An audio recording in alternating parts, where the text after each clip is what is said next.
আজ বানিয়েছি একদম নরম তুলতুলে বিউলির ডালের রসবড়া। রসবড়া খেতে প্রত্যেকেই আমরা কম বেশি ভালোবাসি। তো প্রথমে বিউলির ডালটাকে 3-4 ঘন্টা মতো ভিজিয়ে রেখেছিলাম, তারপর মিক্সার গ্রাইন্ডারে পেস্ট করে নিয়েছি।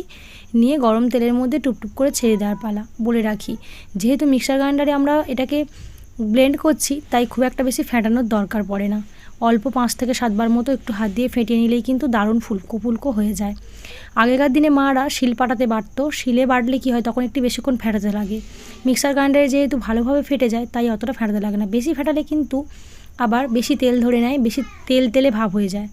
তাই অল্প ফেটিয়ে গরম তেলের মধ্যে টুপটুপ করে ভেজে নিতে হবে। আর যেহেতু গুড়ের মধ্যে দিয়েছি, তাই গুড়টা খুবই মোটা ছিল। অল্প জল দিয়ে গুড়টাকে হালকা গরম করে রেখে দিয়েছি। হালকা গরম গুড় আর তার মধ্যে ভেজে রাখা, তেল ঝরিয়ে রাখা এই বিউলির ডালের বড়াগুলো ছেড়ে দিলেই একদম রেডি গরম তুলতুলে রসবড়া। এর স্বাদ কিন্তু দারুণ, বাড়ির প্রত্যেকে খেয়ে অনেক নাম করেছে।